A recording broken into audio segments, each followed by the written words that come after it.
Boa noite, você internauta aí que nos acompanha, sempre o Anesp Debates, trazendo temas de políticas públicas aqui para discussão com todo o Brasil, com gente de fora do Brasil que nos acompanha e que tem interesse em saber o que acontece aqui no setor público, como que as políticas públicas são levadas a cabo.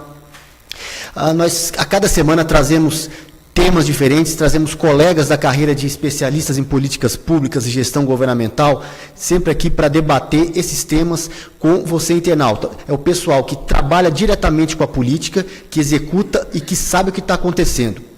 A gente varia os temas, nossa carreira está inserida em praticamente todos os órgãos do governo federal, nós temos a mobilidade, a transversalidade, a gente muda de ministérios, de órgãos federais ao longo da carreira. O mais difícil de organizar esses debates aqui sempre é conciliar as agendas. Hoje o tema do debate é a educação, assunto do MEC, né, a regulação do ensino superior.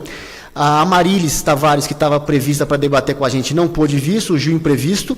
Isso é o risco que a gente corre, né? Quando a gente procura trazer colegas que estão em cargos altos na burocracia federal, quanto mais alto o cargo, mais provável é acontecer um imprevisto como esse e a pessoa não poder vir porque tem que apagar um incêndio, porque tem que correr atrás de alguma coisa ali em cima da hora.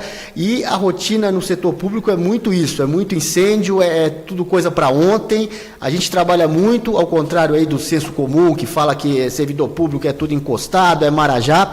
É bom, quem fala isso tem que especificar melhor de quem está falando, porque na carreira de EPP-GG é difícil achar alguém que não esteja aí com a agenda cheia, que não esteja correndo, sempre apagando incêndio, buscando resolver os problemas aí do governo federal, ajudando da melhor forma que pode aí o nosso país. O tema de hoje, né, como eu bem coloquei aqui, é a regulação de ensino, a nova portaria do MEC, novo marco regulatório de ensino superior. A educação é um tema no Brasil que sempre também acaba entrando na pauta quando se pergunta, se faz pesquisa popular aí dos maiores problemas que tem no Brasil, sempre a área de educação, junto com saúde e segurança, acaba ficando entre os primeiros itens aí dos quais a população pede uma ação mais efetiva do Estado. É uma função princípio do Estado, mesmo os setores da sociedade que defendem o Estado mínimo, defendem que ele deva cuidar de saúde, educação e segurança. Essa trinca aí é um consenso de que existe um consenso de que ela é que ela é atribuição do Estado, acima de tudo. Então, a política de educação não podia, claro, ficar fora aqui da nossa série da Anesp Debates. Nas últimas décadas, nós notamos no Brasil um aumento, uma capilarização maior das universidades, do ensino superior. Ele está chegando às zonas rurais, chegando a setores onde antigamente não chegava. Ele está cada vez menos elitista, cada vez menos restrito a um público muito pequeno. Então, nós estamos conseguindo levar a educação para os rincões, para outras áreas do Brasil. E a qualidade, como é que fica? Será que ela está acompanhando a expansão do número de universidades, do número de pessoas, do número de alunos atendidos por essas universidades, do número de pesquisadores? Temos que ver a qualidade, e hoje em dia nós temos uma ferramenta nova que é o ensino à distância. O ensino à distância, num país de dimensões continentais como o Brasil, onde muitas vezes você tem partes do território brasileiro que são muito pouco povoadas, e aí você não tem gente, uma demanda suficiente para ter uma universidade ali, mas o ensino à distância ele pode cobrir essa lacuna, ele pode levar o conhecimento, a oportunidade para muitos brasileiros e brasileiras que moram nas mais diferentes regiões do Brasil. Vamos discutir tudo isso hoje. Para isso nós trouxemos aqui um colega especialista em políticas públicas da terceira turma, o Rubens de Oliveira Martins. Boa noite, Rubens. Boa noite. O Rubens ele é doutor em Sociologia pela Universidade de Brasília, mestre em Sociologia pela Universidade de São Paulo, foi professor de Sociologia nas Faculdades Integradas da UPS entre 98 e 2013, atuou na Secretaria de Educação e Ensino Superior do Ministério da Educação, foi subsecretário de Gestão Pedagógica e Gestão Educacional na Secretaria de Educação do Distrito Federal entre 2009 e 2010, depois assessor na Secretaria de Desenvolvimento Tecnológico e Inovação do Ministério da Ciência, Tecnologia e Inovação entre 2010 e 2013, e atualmente é o chefe de gabinete da Secretaria de Regulação e Supervisão da Educação Superior do MEC, as séries do MEC. Rubens, vamos conversar aqui hoje com o internauta sobre ensino superior no Brasil. O MEC aí está produzindo uma nova regulação do ensino superior, né? Faz assim, um apanhado geral para a gente começar aqui essa nossa conversa. Como que é a regulação do ensino superior no Brasil? Onde estão as lacunas? E o que essa nova regulação pretende corrigir ou melhorar? O que ela traz de novo? Ok, então, primeiro, boa noite a todos que acompanham aqui o Anesp Debates. Parabéns pela iniciativa aqui da Anesp, do Alex, toda a equipe. Podia começar dizendo que a educação superior, a educação em geral, né, a base principal na regulamentação é a LDB. E a LDB é de 1996, né, a Lei Darcy Ribeiro. Então, nós temos praticamente uma lei com 21 anos, uma lei ainda bastante atual, que traz as bases para a educação básica e para a educação superior. E no que diz respeito à educação superior, a LDB em 96 obrigou o MEC, a gestão desde o ministro Paulo Renato e os ministros que vieram até hoje, até o ministro Mendonça Filho, a regulamentarem a lei. E como foi feito isso? No primeiro momento, em 97, com os primeiros decretos e primeiras portarias, tentando dar conta da ideia de que educação superior ela não poderia ter atos que valessem indefinidamente, ou seja, a ideia de que cursos e instituições têm que ser avaliados periodicamente. Essa ideia começa lá a partir de 97.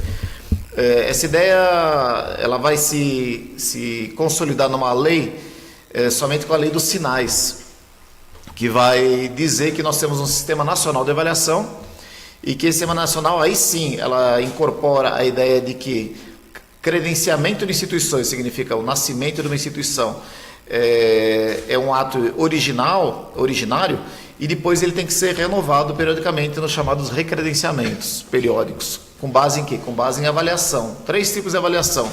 Avaliação in loco, feita por pares, por professores de universidades, etc.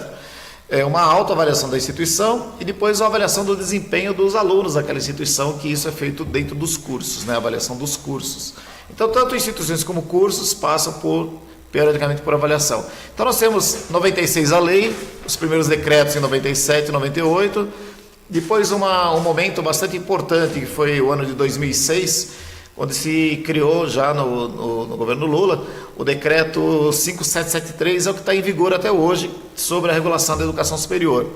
Esse decreto ele fala desde os procedimentos que as instituições e os cursos têm que seguir dentro do Ministério, até trata da avaliação e trata da supervisão também desses cursos, decreto de 2006.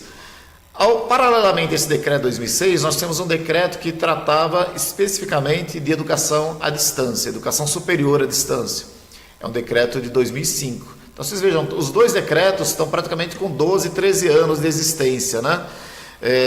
E a educação é algo muito dinâmico, principalmente a educação à distância. Por isso, nós, nesse momento agora, 2016, 2017, desde a gestão, começou na gestão anterior, mas continua agora na gestão do ministro Mendonça Filho, a ideia da retomada de um grande debate com instituições de ensino superior, com associações representantes dos mantenedores, dos alunos, das instituições federais, da Andifes, das comunitárias, etc., do Conselho Nacional de Educação, um amplo debate, o Instituto Nacional de Pesquisas Educacionais, Anísio Teixeira, o INEP, um amplo debate, conselhos profissionais, esse debate bastante ampliado para rever esses marcos regulatórios que já tem praticamente 11 ou 12 anos, né?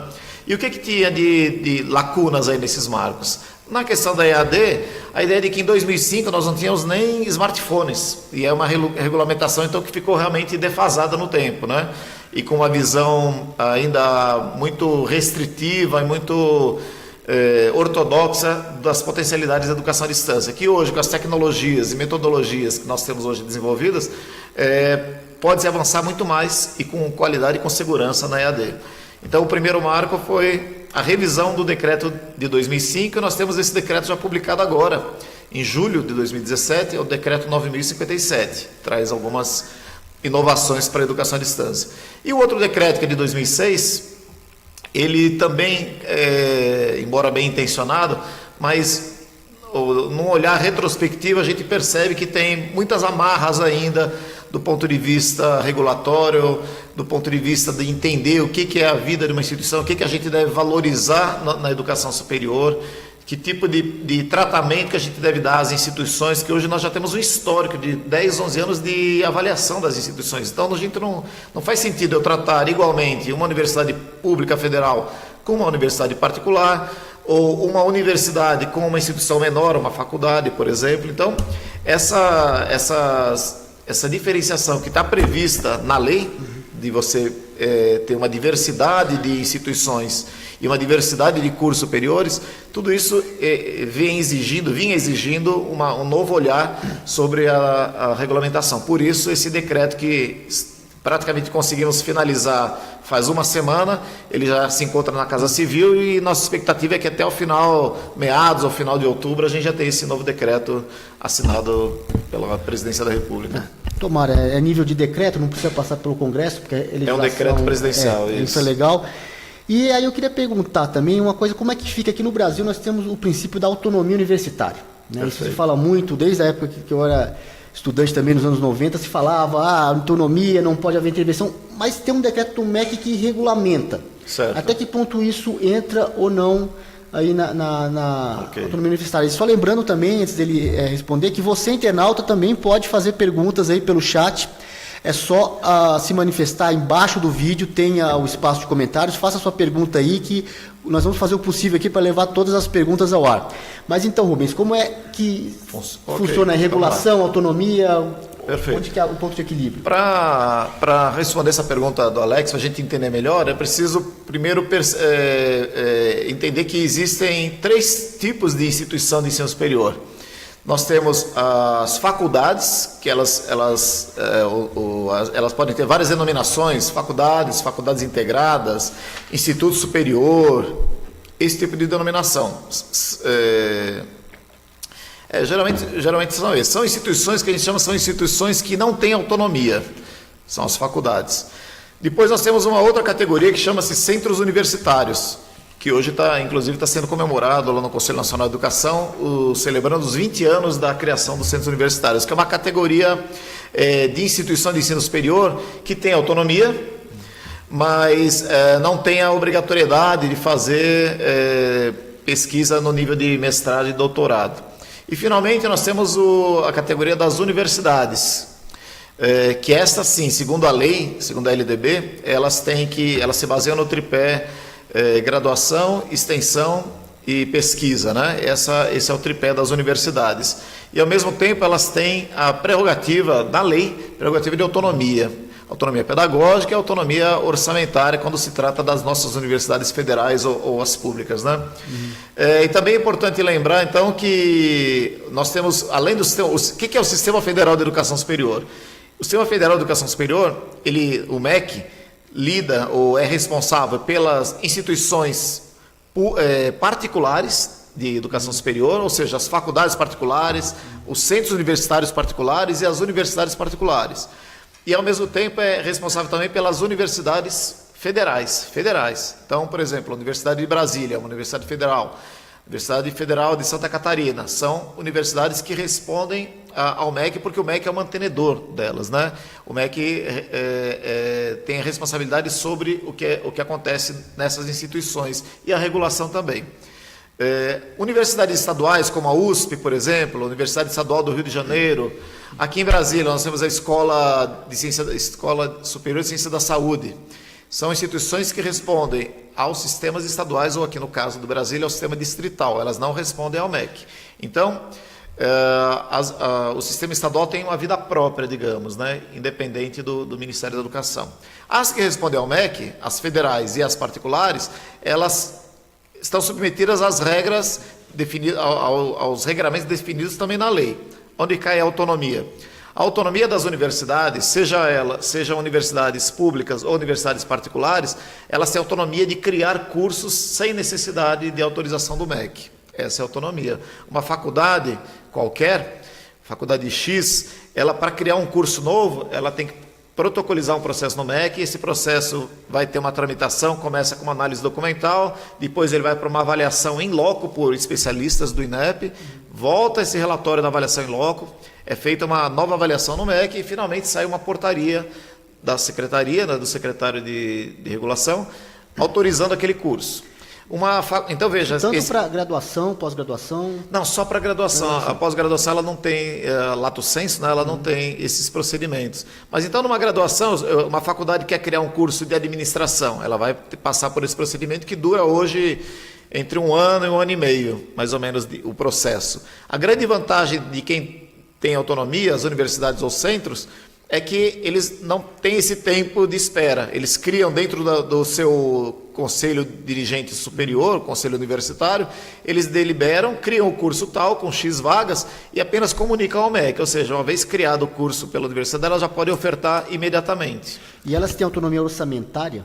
As públicas têm autonomia orçamentária também, de acordo com a lei, mas elas dependem do orçamento do MEC, no caso das federais, né? Então o MEC define o quantitativo repassado para cada universidade federal? Isso isso é quem cuida disso é a Secretaria de Educação Superior, então não tem os detalhes, mas eu sei que existe quem acompanha junto com o MEC na CESU é a Andifes, né, que é a Associação dos Dirigentes das Instituições Federais de Ensino Superior, e existe uma matriz com vários critérios, número de alunos, ações realizadas, taxa de egressos, taxa de conclusão, vários que compõem o norte de como vai ser dividido esse orçamento entre as universidades. É uma discussão, uma negociação das reitorias, da Andifes, juntamente com a CESU, né? Mas as particulares, elas têm geralmente um mantenedor, que é o responsável por fazer com que a instituição continue tendo sua vida. Ou seja, né? Dentro do seu orçamento, a universidade pública, se o conselho universitário aprova, ela se administra, se organiza ali e provê o orçamento para um curso novo. Exato, mas hoje, basicamente, todos os cursos novos criados pelas universidades, elas são pactuados juntamente a CESU. Por quê? Porque não adianta simplesmente o conselho universitário aqui da UNB, por exemplo, criar um curso novo se ele não tiver o Ministério do Planejamento articulado para criar as vagas docentes para aquele curso novo, né?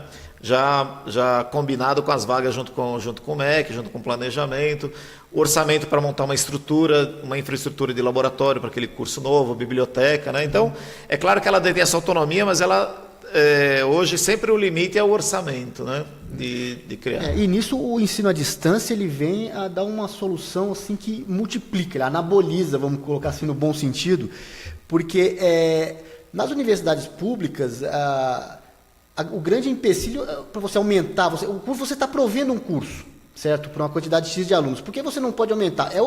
Questão de dinheiro. Na universidade, se tiver mais da privada, se tiver mais gente pagando mais mensalidade, você em tese tem como ampliar as vagas. Claro, você mais dinheiro entrando pelo número de mensalidades. Na universidade pública não tem a mensalidade, então tem uma verba provida para aquele curso e tem um número de alunos que ela dá conta da capacidade. O ensino à distância potencializa muito, né? Porque não tem o presencial, aquela coisa de você ter espaço físico na sala, ser tudo no papel, né? Monitor, manutenção do espaço físico, né? Exato. A educação à distância, ela realmente é uma alavanca e uma estratégia, mais do que isso, é uma estratégia para a inserção do país num novo patamar de educação superior, né? Ela está prevista, curiosamente, a LDB ela é tão moderna, mesmo sendo de 96, ela está prevista na LDB, e não só para a educação superior, né? Para outras modalidades, para outros níveis de educação também. Mas no caso da educação superior, qual a grande vantagem da educação à distância? Além tem o fator da escala, que vai dar economicidade, né? E tem o fator de você cumprir com o papel da inclusão social também, de incluir aqueles contingentes, seja por questões regionais, de difícil acesso a instituições já existentes, seja por questões até em cidades grandes, onde você tem o problema da mobilidade, vamos pegar uma cidade, uma metrópole como São Paulo, que a pessoa trabalha num bairro e mora a 2, 3 horas de distância daquele bairro onde ela está trabalhando. E o deslocamento, ao invés naquele deslocamento, ou ela pode ir para algum ponto próximo para fazer as suas atividades à distância, ou ela pode até por meio até do seu celular, eventualmente, se a instituição tiver uma metodologia que permita isso, está aproveitando aquele tempo. Então, a educação à distância, e mais ainda, né? Você pode aproveitar uma aulas de docentes qualificados ou expoentes de uma determinada área, seja do direito, da medicina, e que só teria acesso a um determinado grupo de alunos. Com a educação à distância, aquela aula pode ser virtualizada e multiplicada para várias pessoas, né? Então, além disso, agora a educação à distância ela tem algumas questões que são delicadas, né? Primeiro, que nós temos uma questão cultural, porque durante muito tempo e ainda hoje, mesmo com os grandes avanços, nós temos, por um lado, uma resistência cultural no sentido de considerar a educação à distância como uma educação de segunda categoria, como algo feito para pessoas que não querem estudar, que querem simplesmente cumprir certas tarefas, né? E isso é uma visão totalmente equivocada, estereotipada, e basta conversar com alguém que frequente um curso à distância para você ver como a pessoa é super demandada. Porque no curso presencial, eu posso ficar lá no fundo da sala, no meu celular, lendo jornal, conversando, e o semestre vai acontecer e eu posso passar batido, digamos assim, pelo semestre inteiro. Na educação à distância, o aluno, nos projetos bem elaborados, bem estruturados pelas instituições, o aluno é sistematicamente acompanhado, então ele tem tarefas controladas em datas. Eu tentei fazer um curso de lato sensu à distância, desisti, porque era todo dia me cobrando coisa, não dei conta não. Então a pessoa tem que ser extremamente disciplinada, mas nós temos ainda essa visão um pouco de desconfiança, né? A gente só vai superar isso ao longo das boas experiências e dos processos do MEC no sentido de supervisão para garantir a qualidade do que Com certeza. Eu lembro que quando começou, há cerca de 10 anos atrás, talvez um pouco menos, né? Quando começou essa onda de ensino à distância, a primeira reação que a gente tinha é essa: vai ter picaretagem, sabe? O sujeito não vai fazer a prova, vai dar para o outro fazer para ele, mas não vai prestar atenção na aula, como é que você sabe se ele está estudando ou não? Mas hoje em dia, o que você falou, o sujeito fica no fundão da sala com o celular, é a mesma coisa. Os né? problemas da educação à distância são os mesmos problemas do presencial, né? O grande desafio é porque algumas instituições, infelizmente, né, nós temos um universo hoje de mais de 3 mil instituições de ensino superior e mais de 40 mil cursos superiores presenciais. O universo de curso à distância é mais ou menos 10% disso só.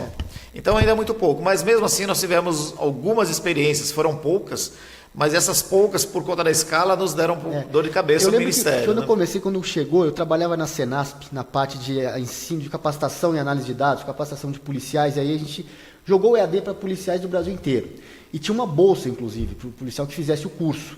E aí, claro que teve o problema, que óbvio, aquele problema não desmerece toda a política pública, Exato. Mas não é porque um estado, um cara chegou e fez o curso pelo outro e tal. Mas a grande maioria dos policiais são honestos, fizeram os cursos aí, ganharam a sua bolsa, mas tinha esse problema. E uma coisa que tem no ensino à distância, às vezes não tem no presencial, quando você tem que participar dos debates, você tem o chat. Exato. Ali está escrito tudo. Você sabe quem participou, quem não participou. Aí quando na sala de aula, aí o professor... eu lembro dele ter levantado a mão muito durante o semestre, né? Mas você não tem muita certeza como é que você vai dar igual nota. o trabalho em grupo, né? 2 fazem, 6 fazem a decoração, as florzinhas na capa.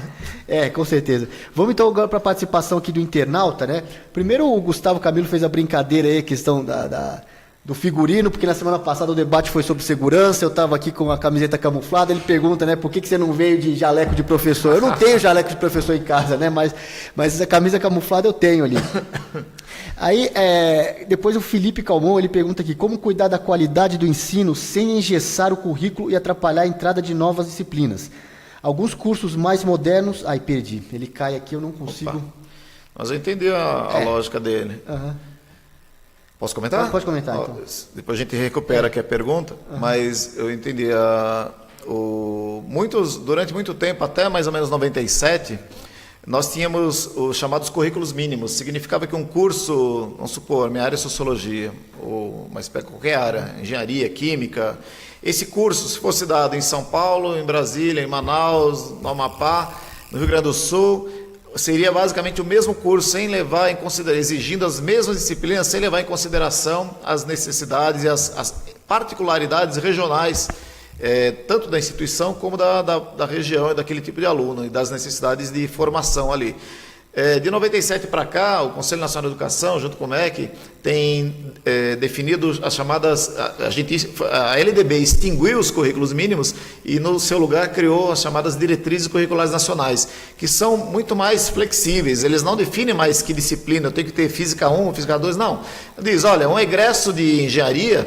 ele tem que ter determinadas competências, determinadas habilidades e conhecimento em determinadas áreas. Ele lista as áreas. Se a instituição vai transformar aquilo em disciplina, vai fundir conteúdos e fazer seminários ou disciplinas conjuntas ou módulos, é uma decisão da autonomia pedagógica das instituições fazerem isso.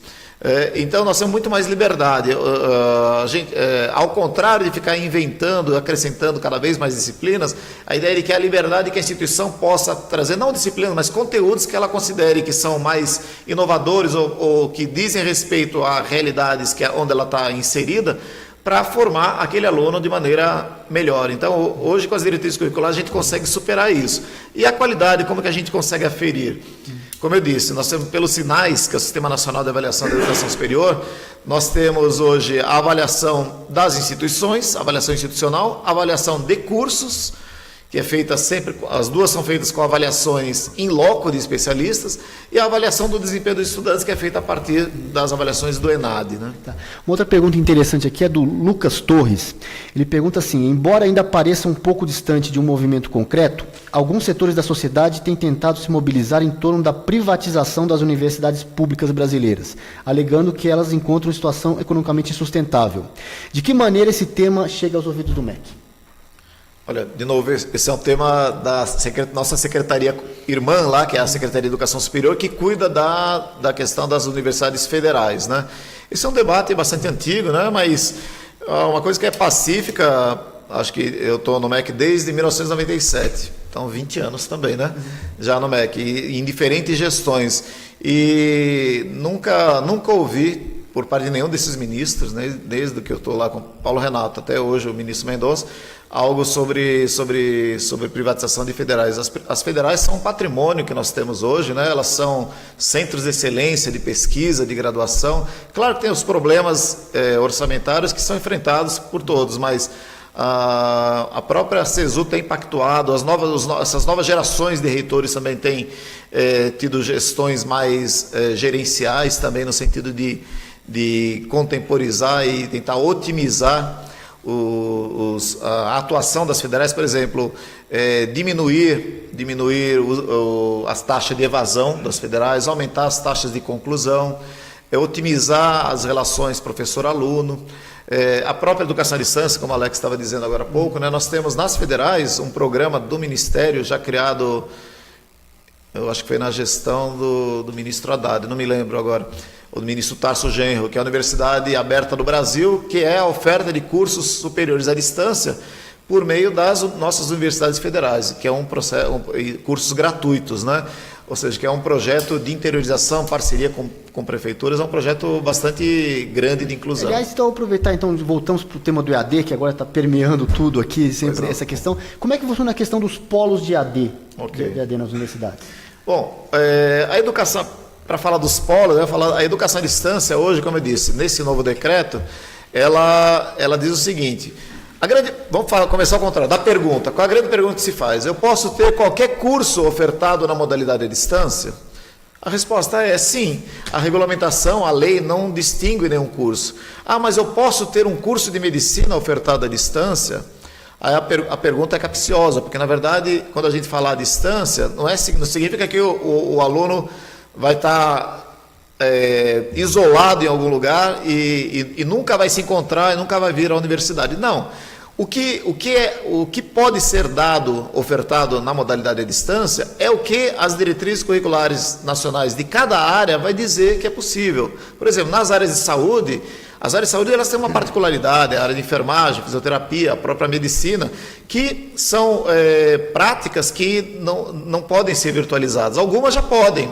Por exemplo, a cirurgia à distância se faz anatomia hoje, telemedicina, na USP, nós já temos várias experiências e algumas federais também.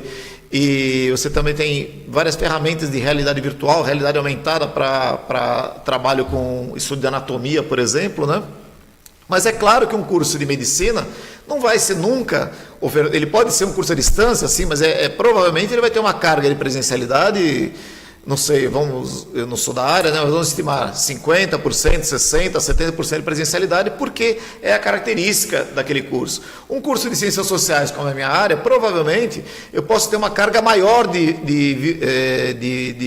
atividades à distância. E eu posso fazer aqueles momentos presenciais para determinados debates, discussões, que podem até ser feitos via chat também.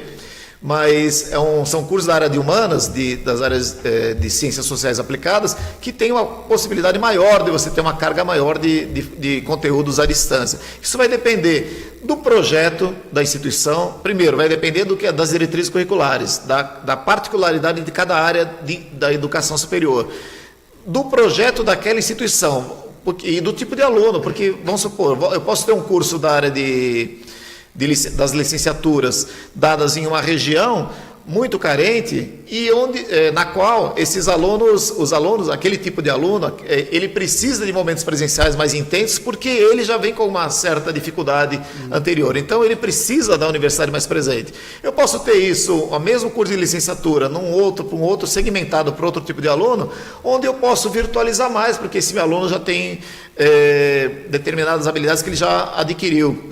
Então, isso vai depender muito da instituição, dos modelos. Quando a gente fala educação à distância, a gente pensa logo em computador. Mas não, a educação à distância, ela prevê quaisquer meios que a gente possa ter de mediação da educação. Né? É claro que hoje, com as tecnologias de informática, fica mais fácil. Mas aí, voltando à sua pergunta, o polo. O polo é exatamente o lugar onde vão ser realizadas essas atividades práticas que não podem ser virtualizadas. Então, num curso de sociologia, o polo vai ser pouco usado. Talvez ele vai ser usado para encontros, para um debate específico, um seminário específico. Num curso da área de saúde, o polo provavelmente é aquele lugar, ou até eventualmente pode ser um convênio com um ambiente de trabalho, onde o aluno vai lá fazer aquelas práticas que são exigidas para a sua formação naquela área. Então, falando no ensino à distância, vamos no ensino a mais distância ainda, né? Okay. Quando cursos são feitos no exterior.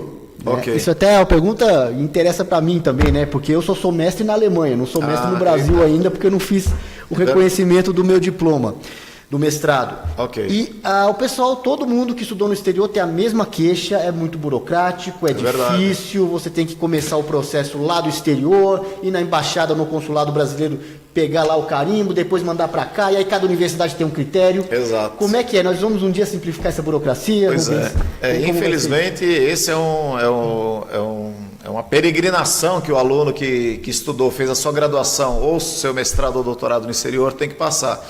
Então vamos lá. Quem fez uma graduação no exterior, para que o seu diploma valha no Brasil, ele tem que revalidar esse diploma da graduação. Como que faz? Aonde que ele revalida o diploma de graduação? O diploma de graduação só pode ser revalidado em universidades públicas. Podem ser federais, podem ser estaduais. O problema é esse que o Alex lembrou. Cada universidade, não tem uma regra única do MEC. A universidade, por conta da sua autonomia, cada uma delas tem os seus critérios e seus prazos para analisar os processos. Não pode ser que eu venha com diploma de graduação feito na França, vamos supor a minha sociologia, que eu fizesse na França.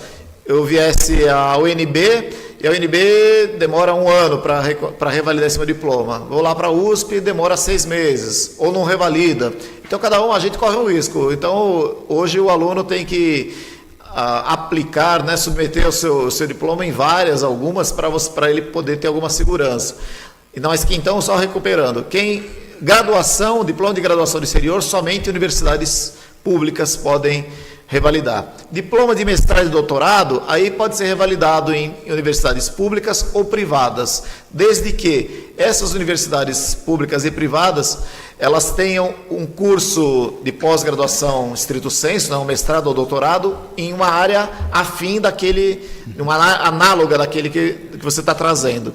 Então, no seu caso, você fez um mestrado em Políticas Públicas. Políticas Públicas. Você teria que buscar uma universidade pública ou particular, que tivesse um mestrado ou doutorado nessa área para ela poder revalidar o seu diploma. Agora, recentemente, eu não tenho aqui de cabeça, mas o Conselho Nacional de Educação publicou uma resolução para tentar uniformizar um pouco mais esses critérios. Me parece que definindo alguns prazos para que as instituições respondam a isso. Porque às vezes o problema é esse, tem hora que a gente precisa do diploma, seja para fazer uma prova de títulos num concurso público, e aí o pessoal já alerta, você vai prestar o concurso, começa 3 anos antes, fazer o procedimento, porque na hora que tiver o prazo você não vai conseguir revalidar o seu diploma. Então, essa questão do prazo, e tem universidade que acaba esquecendo, fica jogado lá. Tem um caso especial dentro desses casos de revalidação, que são o caso dos cursos de medicina. Muita gente, por conta dos custos altos, né? Primeiro, da grande concorrência para conseguir entrar num curso de medicina no Brasil. Segundo, nas particulares, o curso é bastante elevado. Os custos, uma mensalidade é de entre 6 a 7 mil reais, das mais baratas, né? Chegando até 13, 14 mil. Então, muitos alunos procuram os nossos vizinhos aqui, o Paraguai, a Bolívia, para fazer o seu curso de medicina. Como é que esse diploma vai ser revalidado no Brasil? No caso específico da medicina, existe uma prova chamada Revalida. É uma prova coordenada pelo INEP. Foi muito falada na época do Mais Médicos, aí, que está até hoje. O Revalida, exatamente. Qualquer aluno que venha com diploma de medicina do exterior tem que fazer a prova do Revalida para valer. A grande polêmica que houve no governo passado foi que os médicos que vieram para o Brasil, atendendo mais médicos, né? Não estavam dispensados. Com todo respeito a eles, né? Ao papel e a colaboração que estão fazendo no país, mas eles foram dispensados de revalidar seus diplomas, o que gerou uma certa polêmica. Mas foi bom que você entrou em polêmica, porque sempre, tradicionalmente, aqui, quando é a segunda fase, já estamos na segunda metade do programa, a gente vai para polêmica, né?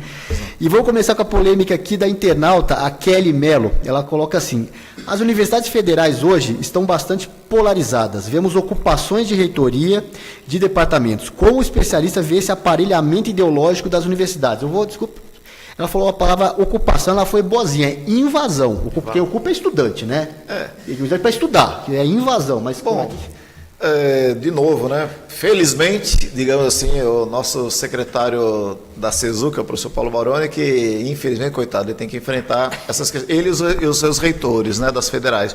Mas veja, as universidades federais e as particulares, algumas particulares, eu vou falar um caso específico, as PUCs, por exemplo, as Pontifícias Universidades Católicas, né, ou as universidades católicas no Brasil, elas têm também embora sejam particulares, né, se paga mensalidade, mas elas têm uma aura, digamos, ainda análoga das públicas, no sentido que você tem uma mobilização muito grande de movimentos estudantis dentro das instituições, né? Na universidade pública, seja ela federal, seja ela estadual, ou seja as PUCs, historicamente essa presença, né, desse debate, porque geralmente os alunos têm uma possibilidade, às vezes, de um curso que pega mais de um período, né, o período diurno e vespertino, de manhã e de tarde. Então, existe uma história e digamos, uma tradição nas universidades desse engajamento. Isso não é novidade, isso não é de agora, né? Não é de hoje, não é do governo passado. Eu lembro quando eu fiz minha graduação na Universidade de São Paulo, e a mobilização era muito grande já também, né? Havia algumas ocupações, de vez em quando acontecia, mas talvez a gente tenha hoje assistido, mais recentemente, algum recrudescimento de algumas invasões que acabaram até aqui no UNB, destruindo o patrimônio público, né? Mas é um abuso, né? Que ninguém quer impedir, acho que no Brasil democrático de hoje, ninguém quer cercear o direito do estudante se manifestar, fazer o cartaz, o abaixo-assinado. É importante, né? Porque a universidade, afinal, ela né? Ela tem entre as suas tradições, né? Essa questão da contestação, do livre pensar, do avançar, né? E da mobilização política. É claro, e dentro das universidades tem todas as vertentes, né? Todas as universidades têm as vertentes mais à esquerda, as vertentes mais à centro, algumas mais à direita. O debate democrático na universidade é importante, isso que dá vida para a vida universitária. Infelizmente, o que a gente percebe é que nas particulares, basicamente nas faculdades, em cursos noturnos, eu fui com o aluno de noturno também, né? a gente chega cansado, chega do trabalho, chega mais cansado, então já não tem tanta animação para uma mobilização. Mas acho que havendo, como você lembrou, né, havendo essas manifestações dentro das universidades públicas ou particulares de maneira democrática e com respeito ao direito do outro e ao patrimônio público, é perfeito. O problema não é nunca a manifestação, é a depredação, o vandalismo, com certeza. E você não dá voz para o antagônico, para o contraditório, não deixar o outro lado falar. Essas duas coisas é que às vezes fica um absurdo aí, uns exageros. E sempre, claro, você nunca quer desmerecer todo o movimento por causa dos exaltados, claro. Mas que os exaltados às vezes se exaltam muito. Talvez porque a gente tenha vivido nesse último ano, nesses últimos anos, 2, 3 anos, um momento assim bastante de polarização. Com certeza, né? Você vê até entre nós, colegas discutindo no Facebook. E depois agora estamos voltando ao normal, né? Mas houve uma exaltação, assim, que acho que faz parte e foi pedagógico também, acho que para todos. Então vamos para mais polêmica aqui agora. O João Valente, ele pergunta assim: as universidades públicas deviam acabar. A educação básica sim deveria receber investimentos prioritários do poder público. O MEC não se debruça sobre isso? Já discutiu o assunto? E ainda, porque até hoje é preciso ter frequência mínima nos cursos presenciais. No exterior, a frequência em sala é irrelevante. Não é não, viu? É mais ou menos. Se o aluno tem nota e entrega o trabalho com aproveitamento, se forma do mesmo jeito. Não é bem assim, né? João Paulo? João Valente. João Valente. João, as suas provocações são polêmicas mesmo, né? Vou começar de trás para frente, né? Claro que, com certeza, nós ainda estamos, não é só no mundo da escola, né? Mas no mundo do trabalho também nós estamos ainda aprisionados num modelo que é o modelo do século XIX. No caso da escola, é o modelo medieval, né? Outro dia alguém viu uma palestra, uma coisa tão óbvia, né? Alguém pensa num... Não lembro qual exemplo que ele deu, mas falou, pense em alguma coisa assim, o que era há 50 anos, tal instituição, e o que ela é hoje, totalmente diferente. Agora, pensa na escola, a gente olhar para a escola medieval, a escola hoje, 2017, século XXI, é igualzinha, né? Quer dizer, é uma instituição ela tem um grau de inércia muito elevado, né? E a questão da presença, dos 75% de presença, realmente ainda é algo que poderia já estar sendo matizado em termos de horas-aula, como a gente está vendo agora na questão do mundo do trabalho também, e pensar em termos menos quantitativos e muito mais qualitativos, no sentido de você ter alguns instrumentos de avaliação, não só da mesma forma que fazer uma prova, dar 3 meses de aula, aí faz uma prova e achar que naquela hora o aluno vai estar dizendo, eu vou estar avaliando tudo que ele aprendeu ou não aprendeu ao longo de 3 meses, é uma visão também muito antiquada, né? Quer dizer, o ideal hoje é você ter um portfólio de acompanhamento gradual de processo, né? Porque não adianta nada, eu como professor vou estar achando que eu estou fazendo o meu melhor durante 3 meses e lá na hora da prova que eu vou ver que o aluno não aprendeu nada. Quer dizer, o que se faz? Já se perderam os 3 meses, né? Então, essa é uma discussão que está sendo enfrentada e o próprio Conselho Nacional de Educação tem enfrentado isso. A pergunta anterior dele é sobre a provocação sobre o orçamento das universidades, da educação superior, na verdade, né? Deveria concentrar, né? no ensino básico. É uma discussão eterna, né? Na verdade, né? Desde sempre, né? Realmente o orçamento hoje utilizado para a educação superior é muito elevado quando a gente compara o orçamento para a educação básica, né? Aí são escolhas que ultrapassam até ideologias de determinados governos, porque, como eu disse, desde 97, era o governo PSDB, passou pelo governo PT, e agora, nesse novo governo, é muito difícil enfrentar uma questão que já está tão arraigada culturalmente na nossa cultura brasileira, que é o papel das universidades públicas, né? Mas talvez talvez o enfrentamento esteja começando de uma outra maneira, polêmica também, que é a ampliação gradativa da seleção para essas vagas nas universidades públicas, usando critérios sociais, seja cotas étnicas, seja cotas sociais, que são todas elas polêmicas, de toda forma, mas de toda forma também começam a reverter um certo quadro do tipo do perfil de aluno que está nas universidades públicas. Bom, nós até agora falamos aqui, Rubens, muito do enforcement em cima do aluno, né? O aluno que não fez o trabalho, o aluno que faltou, que que não entregou o trabalho, que não acompanhou a aula, que não prestou atenção, mas e o enforcement a favor do aluno, contra a universidade. O novo decreto de regulamentação, cuja minuta já está na Casa Civil, ele prevê já uma garantia ao aluno quando ele é lesado pela universidade, quando a universidade dá um curso sem estar credenciada, porque esse controle como é que ele... Assim, não consegue, acho que nenhum controle, nenhum mecanismo de enforcement consegue dar uma resposta 100%. E há o problema de que muitas vezes as universidades fazem um pedido de credenciamento de um novo curso, mas já começa a dar o curso, esperando que aquele pedido, que a resposta vai vir no meio, durante um curso, às vezes de 4, 5 anos. Exato. Então já calcula, eu começo o curso agora, vai demorar 3 anos para vir a certificação, eu consigo no final dar o diploma para todo mundo. E se a certificação não vem? Né? Aí o aluno se forma, ele fez todos os créditos, como é que é isso? Vamos lá então. Bom, aí nós temos 2 situações, né? Ou 3, vamos ver se eu lembro todas. Hoje, felizmente, é praticamente inexistente o caso de instituições que estão regularmente credenciadas pelo Ministério se aventurarem a ofertar um curso que não esteja autorizado. Então, até por quê? Porque isso hoje tem um peso muito grande no chamado sistema de supervisão. Qualquer irregularidade desse tipo, a instituição ela é prejudicada na sua totalidade. Por exemplo, ela pode ser penalizada com medidas cautelares que vão desde do impedimento de entrada de novos egressos em todos os seus cursos ou naquele curso em particular. A gente sobresta, né, paralisa a tramitação de todos os processos que ela tenha junto ao MEC. Ela perde a possibilidade de ter ganhos, ter bônus regulatórios no sentido de ser dispensada ou ter algumas vantagens no sistema de regulação. Então, quem está dentro do sistema, hoje, basicamente, nós não enfrentamos esse problema mais. O problema que nós enfrentamos é instituições que não são credenciadas oficialmente, elas nem existem diante do MEC, mas elas... por má fé, realmente, por crime, é um problema de polícia, acabam ofertando cursos que são cursos livres e vendendo essa ideia de que esses cursos vão poder ser aproveitados em cursos superiores.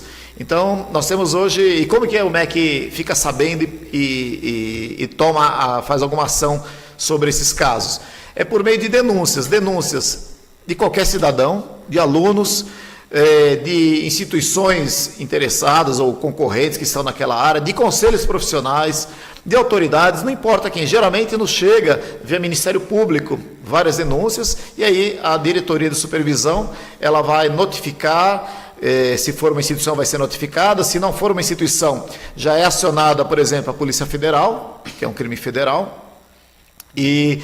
Aqueles alunos, 2 situações também, se os alunos estão nesses cursos que eram livres e dados de maneira irregular, de instituições que não são regulares, esses alunos realmente eles vão ter um prejuízo bastante grande e vão ter que ir à justiça para pedir o ressarcimento junto àqueles responsáveis pela irregularidade.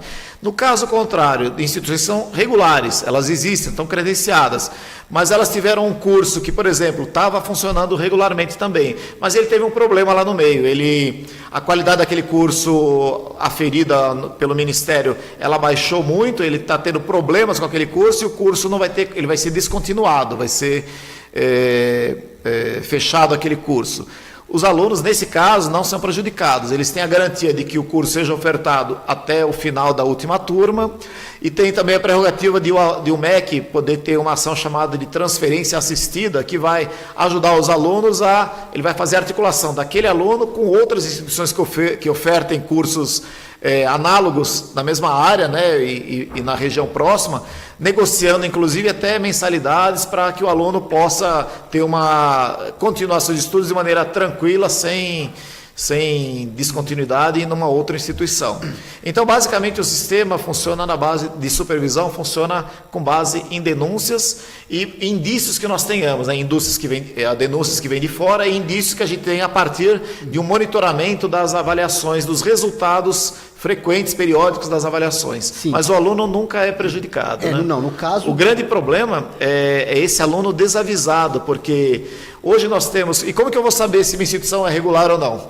Nós temos hoje um sistema, um cadastro com visão pública, chamado EMEC, EMEC, emec.mec.gov.br. Lá você pode entrar lá e você vai pesquisar por curso, por instituição, você vê a nota da sua instituição, a nota do curso, quando ele foi, qual é a portaria, o ato regulatório, a portaria do ministro que autorizou aquele curso, o curso já foi reconhecido, está lá a portaria, está lá a nota do curso, ou seja, eu tenho uma ideia do que é. Como basicamente nós estamos diante de um problema de comunicação, né, nós estamos aqui falando numa rede social, também a nossa assessoria de comunicação social do Ministério preparou uma série de vídeos que estão no Facebook do MEC explicando, dando dicas para os alunos, para os estudantes saberem, olha, procure um curso que esteja credenciado pelo MEC, vai olhar lá no cadastro do EMEC, verifique os atos que foram publicados. Então ele vai dando dicas e ensina. Na página do Facebook do MEC vocês vão encontrar esses vídeos, são bastante interessantes. Mas em suma, quando o aluno ele tem um problema durante o curso, seja porque o curso perdeu a qualidade mínima ou porque não estava credenciado, ele consegue aproveitar os créditos. No caso de alunos de instituições que existiam, né?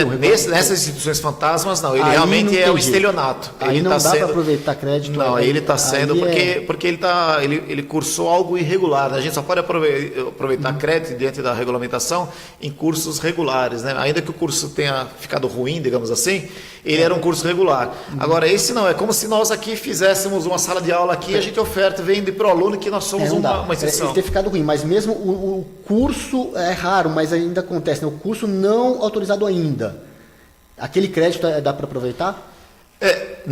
Em uma situação específica, eu esqueci que era a terceira situação, cursos autorizados não pelo MEC, por exemplo, a instituição pediu um curso X, o MEC não indeferiu o pedido, porque na avaliação que o MEC fez lá, achou que não tinha condições para começar, mas a instituição vai, por exemplo, à Justiça, isso é curioso, e a Justiça dá autorização, no lugar do MEC o juiz fala, o curso está autorizado.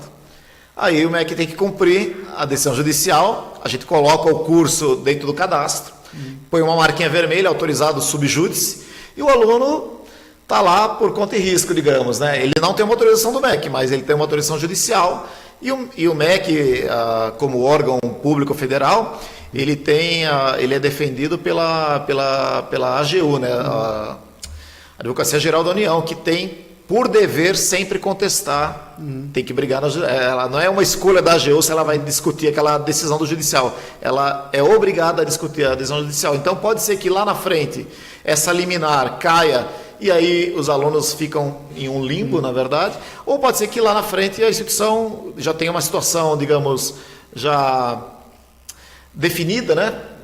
De fato, e aí o MEC vai fazer ações no sentido de, pelo menos, tentar garantir que aquela oferta inicialmente não autorizada vá ser regularizada. Claro. Isso aí, Rubens. Então, muito obrigado pela aula aí, com certeza cheia de dados, informações precisas ali no detalhe, sabendo como é que a coisa funciona. Eu acho que é isso assim que o internauta procura aqui, saber como é que a política pública está acontecendo, quais são os problemas, aonde que estão os gargalos, aonde que a gente precisa avançar, o que acontece. Temos aí mais um minuto. Você quer falar mais alguma coisa? Não, tem mais perguntas? Não, agora que acho que acabou. Hoje nós conseguimos, teve várias saudações a você, acho que seus amigos estão se manifestando aqui, mandando parabéns. Obrigado. Paula Regina Gomes, Sibília Melo, entre outras pessoas assim. Eu não sou muito da internet aqui do Facebook, vai passando aqui, eu perco as manifestações. Né? Eu só tenho a agradecer, acho que esse tipo de evento, de debate, colabora bastante para esclarecer questões que hoje estão às vezes no senso comum, porque a legislação ela é emaranhada, né? Então é importante às vezes um debate para a gente colocar pontos mais objetivos. Uma pena que a professora Marilis não possa ter vindo, mas se vocês se animarem, a gente faz um outro debate trazendo ela também, conversa outros pontos. Com certeza. Mas primeiro é um prazer estar aqui representando há 20 anos no Ministério da Educação, basicamente, né? É um privilégio como servidor público estar num ministério como esse, numa área tão importante como a educação superior, e a gente espera, como servidores, né, estamos tentando agora fazer com que haja que o MEC tem uma política de verdade de educação superior, que é onde a gente olha para o futuro dizendo, olha, o Brasil precisa formar o quê? Que tipo de profissional, que tipo de áreas são para nós as estratégicas. E para isso a gente precisa conversar com os demais ministérios, né? Desenvolvimento, ciência e tecnologia, saúde. Com certeza, é muito aí que entra o papel da nossa carreira, que é uma carreira transversal, de ter colegas aí em todos os ministérios, principalmente para esse momento em que precisamos conversar, né? Com quem você vai falar lá no Ministério da Ciência e Tecnologia, da Saúde, que seja. Aí a gente tem colegas EPPGG, estamos sempre rodando os ministérios, ficamos um pouco aqui, um pouco ali. Nós dois somos exceções, né? Que nossa carreira mudamos pouco de ministério. É verdade. Você esteve na Ciência e Tecnologia e na Educação. Eu já estive na Justiça e na Defesa. Mas outros colegas rodam mais um pouquinho aí, e a ideia muito é essa, é ter essa transversalidade, ter essa circulação, essa interlocução de políticas públicas dentro dos órgãos do governo.